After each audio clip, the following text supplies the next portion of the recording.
Quem sabe faz a hora, não espera acontecer. O bom navegador não espera o vento, ele vai atrás. Ou senta e chora, ou levanta e enfrenta.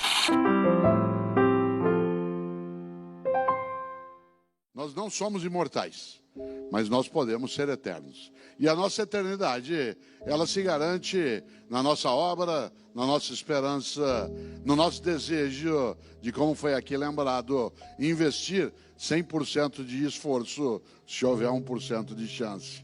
Isto é, de não desistirmos. Mesmo não sendo imortal, poder imaginar a eternidade. A eternidade no que se faz, no que se vive, na recusa à falência da esperança, na possibilidade de entender aquilo que nos ajuda a existir de maneira mais plena. Eu, nascido em Londrina, como disse, meu pai, quando eu era criança, ele paulista, já faleceu, ele era gerente de banco. Numa época em que Londrina, todas as estradas eram de terra. E lá no Paraná se usava jipe de capota de lona. Você imagina num calor que eventualmente há naquela região do Paraná, capota de lona. E meu pai chegava em casa todo dia, 6h30 da tarde, era só poeira de cima e embaixo. Só dá para ver o branco do olho dele. Aquele calor infernal, poeira, suado. Em vez de entrar em casa e praguejar, xingar, reclamar, primeira coisa que ele dizia assim: mas olha como Deus gosta de mim, hoje quebrou o jipe na estrada e não estava chovendo. De uma outra vez ele chegava e dizia assim: olha como eu sou abençoado. Olha só, filho, hoje acabou a gasolina do GP e faltavam só 2 quilômetros para um posto de gasolina. Qual era a perspectiva ali? Não era fingir que os problemas não existiam, mas era não dar a eles uma dimensão que não tem que ser dado.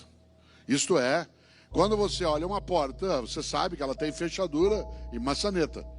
É preciso prestar mais atenção na maçaneta do que na fechadura.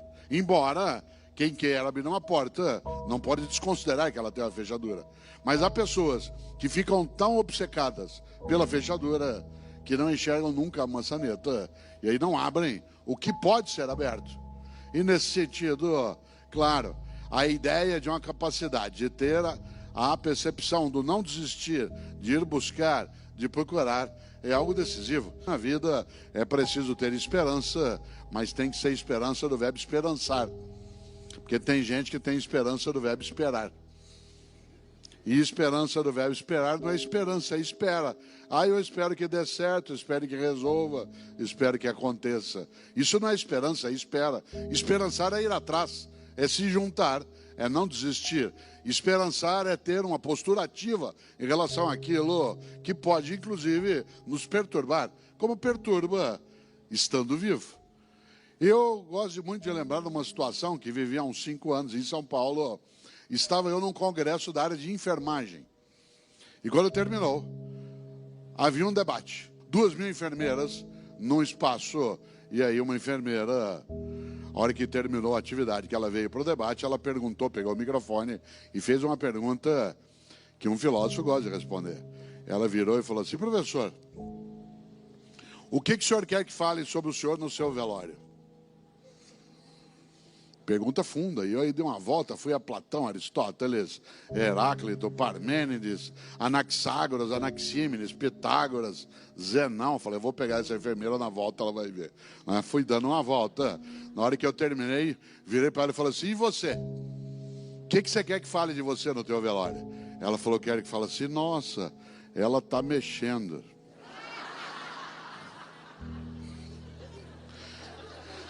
Que é a expressão mais simples, menos sofisticada, sem elaboração teórica e sem abstração.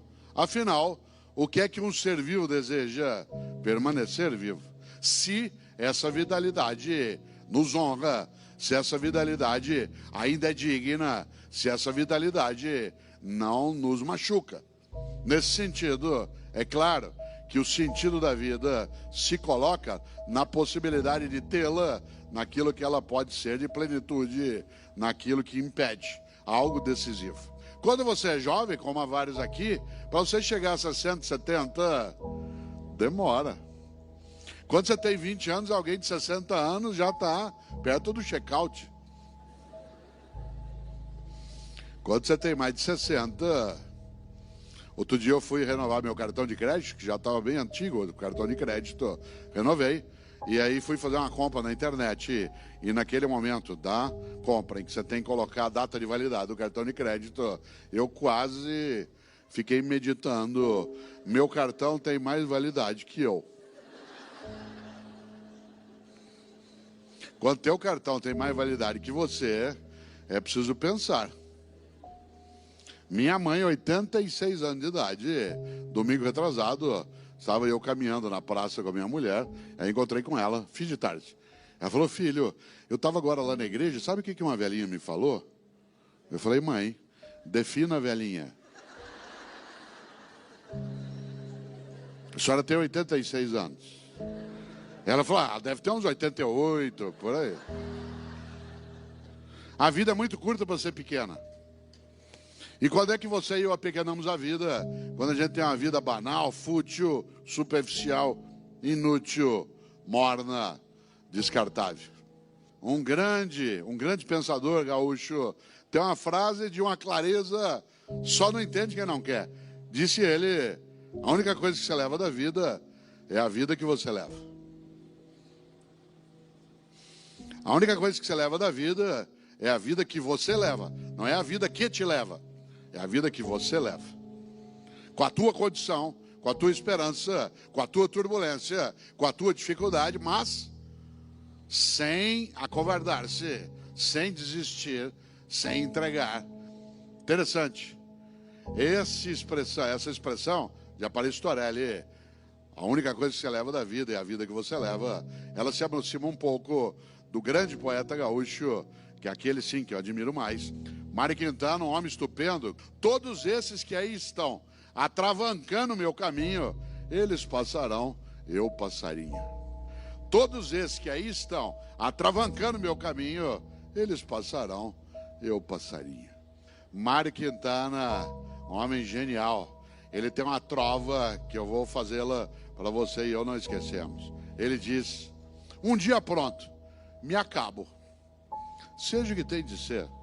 Morrer que me importa, o diabo é deixar de viver. E quando é que você e eu deixamos de viver? Não quando a gente morre, mas quando a gente vai tendo mortes cotidianas, com a morte da esperança, a morte do afeto. Você deixa de viver quando morre tua capacidade de amorosidade, de solidariedade, de fraternidade. Por isso, quando Disraeli fala, a vida é muito curta para ser pequena, é claro que nós não somos, obviamente, imortais. Mas nós podemos ser eternos. Claro que imortais não somos. Aliás, vários filósofos pensaram sobre o tema da vida e da morte. Entre eles, Epicuro, que tem a mais expressiva frase sobre isso, dizia ele, eu não temo minha morte por uma razão, nunca vou encontrá-la. Enquanto eu existo, minha morte não existe. Quando ela existe, eu não existo. Então não vou encontrá-la nunca, por que temê-la? Disse, mas isso é só uma frase. Bom, é simbologia. Nós vivemos de simbologias. Ou o de Allen, que disse, eu não tenho medo da morte, eu só não quero estar lá quando isso acontecer.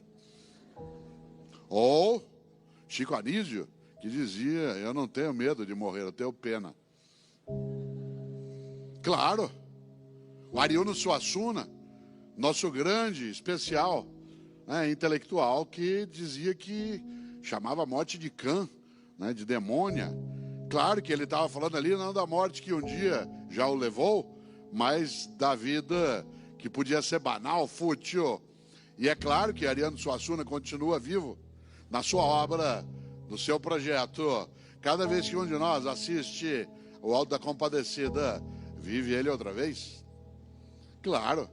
Mas não precisa ser um escritor, um ator, não precisa ser um inventor. Cada um e cada uma de nós tem a sua obra no dia a dia. Tem a sua obra naquilo que faz. Interessante. Eu, Cortella, até 10 anos de idade não havia televisão na minha cidade. Não é que não havia TV na minha casa, não havia TV na minha cidade. Por isso, à noite, o que eu fazia? Ficava pensando, não tinha o que fazer. E do que eu pensava? Que no dia que eu morresse, qual seria o meu epitáfio? Isto é, qual seria a inscrição no meu túmulo? Eu já tinha tendência à inutilidade filosófica, e ficava pensando isso. Hoje eu não tenho mais essa questão porque eu não quero ser sepultado, quero ser cremado. Essa é uma decisão individual, cada um que decide. Se você observa, um dos sentidos da vida é ser capaz de não descuidar das outras vidas e da própria. Um dos sentidos da vida é cuidar da vida, seja da própria, seja de outras e outros. E nesse sentido, claro, se a gente lembra a necessidade de pensar na obra. E eu imaginava até 10 anos qual seria o meu epitáfio. Um dia eu sosseguei, cheguei ao epitáfio que eu queria. Eu não estou aqui.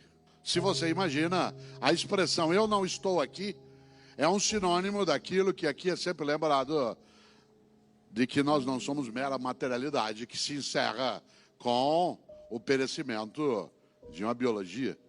Isto é, algo em nós que persiste. Alguns creem que seja imaterial e outros creem que seja, além da imaterialidade, a própria obra daquilo que fica. Olha que coisa interessante. Quando a gente imagina qual é o impacto que isso carrega, é necessário lembrar de novo, a vida é muito curta para ser pequena. E quando é que você e eu apequenamos a vida? Quando a gente tem uma vida banal, fútil, inútil, superficial.